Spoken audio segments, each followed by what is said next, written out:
Hi guys, welcome back to the channel. It's Phil and Emily, your favorite OT and PT, and we got a good one for you today. Dr. Emily will be talking to you about the hips. So there are a lot of different reasons why you may get hip pain. Also, there are a lot of things that may come because of hip pain, including decreased range of motion, decrease in your strength, decreased muscle activation, you're not able to walk and move the same way.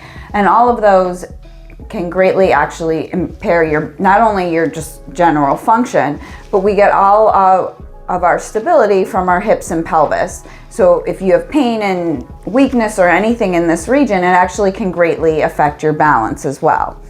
So there's lots of different causes. It could be from arthritis, whether it's osteoarthritis or rheumatoid arthritis, whether you have some type of injury like a labral tear, or if you have some bursitis, trochanteric bursitis. We have bursas, which are like little fluid sacs, cushion sacs, to help at our joints that can get inflamed like anything else in our body that can cause a lot of pain. Also, your IT band, which we've talked about previously, crosses both your hip and your knee. So you can get pain at your knee, but you also can get pain at your hip as well. So, and there are a lot of other diagnoses, but some common things are what I had just mentioned. And also weakness as well, muscle imbalance and weakness. That's a result of these other diagnoses. Okay. So what we just wanted to go over is some different stretches and things that you can do in order to maybe help alleviate your pain, and also as a preventative measure as well. So the pain can actually be in your hips. You can have pain in your groin region, actually, which is one of the main referral patterns from hip pain. Also, it could be in your buttocks, going down your leg. Those all could be originating from your hip or pelvis. So just some simple stretches that we could do is a hamstring stretch. You can do them lying down, a hamstring stretch lying down or seated. But what you want to do with the hamstring stretch, you want to make sure that your knee is straight, because that muscle crosses two joints as well, your knee and your hip. So if your knee is bent, you're not getting an adequate stretch in your hamstring. So what you can do is lie down and take a towel or something long, and then you put it on your foot, and you can bring your leg up till you feel a good stretch, and you'll feel a stretch all through the back of your leg. You want to hold it for 20 to 30 seconds and do about 3 or so on each side.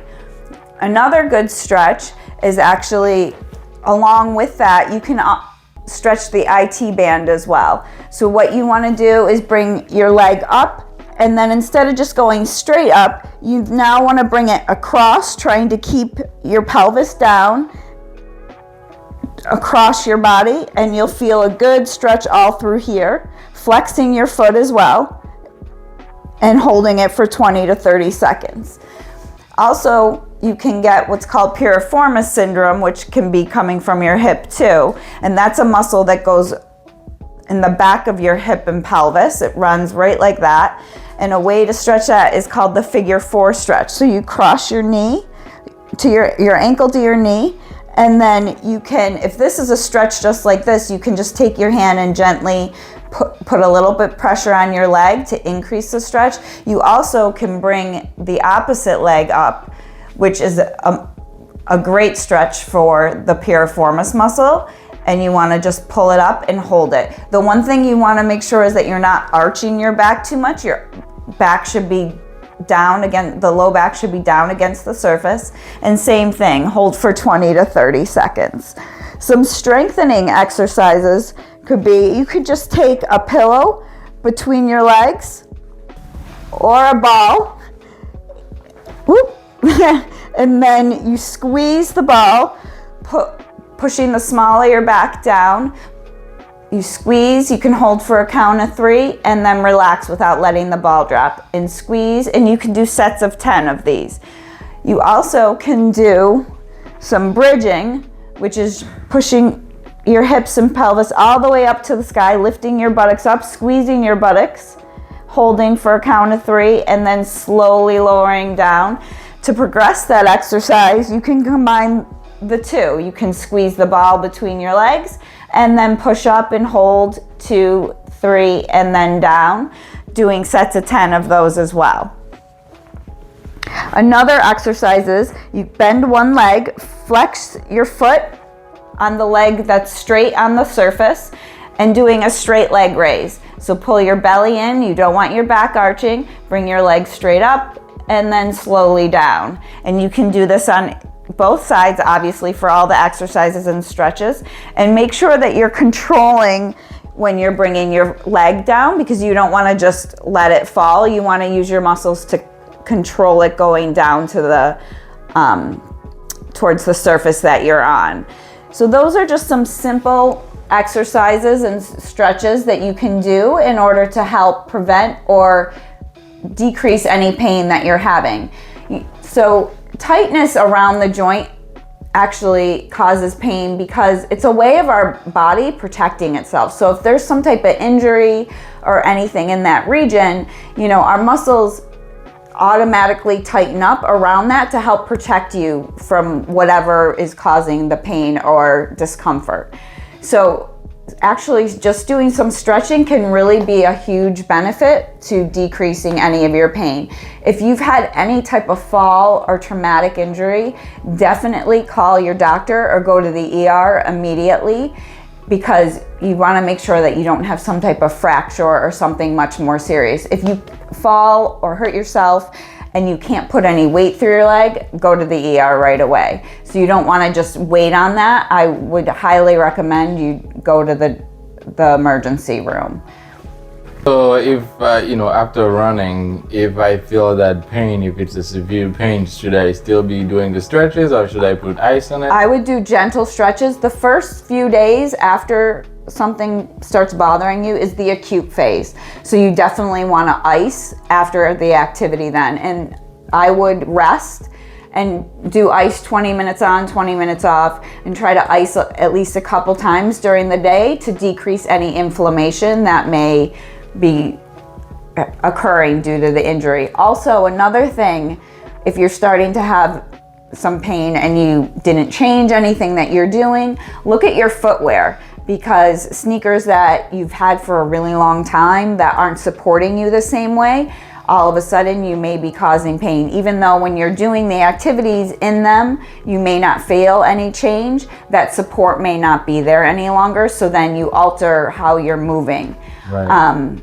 Obviously, high heels can greatly change things, or even those flats that people wear. A lot of the flats are very flimsy and they don't give much support to our foot, ankle, but it goes all the way up the chain. So, it definitely can greatly affect your hips. So these are just some things to look at and think about if all of a sudden you start having pain and you have no idea where it's coming from.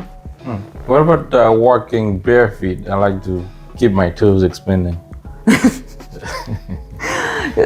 It's good it's okay in your house, but if you have obviously like really flat feet, I have my patients wear some type of supportive like sandal or slipper, something that they can wear in their house. There are so many different options out there now. It's actually pretty great of, different supportive indoor footwear, but I would be careful going outdoors, because you also don't know, if the surface is uneven or different things like that. You do want to support your feet.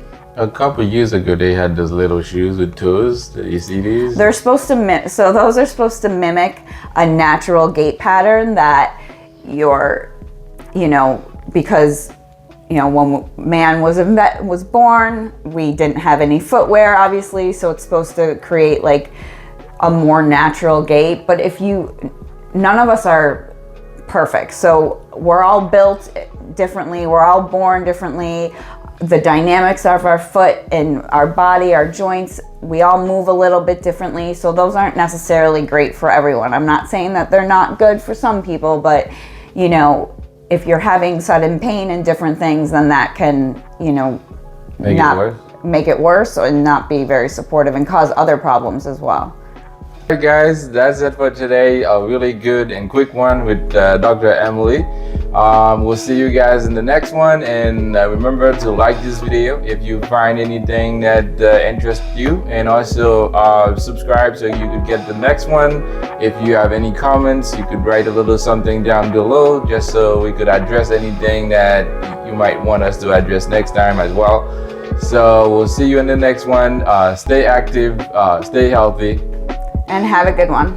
bye guys. Bye.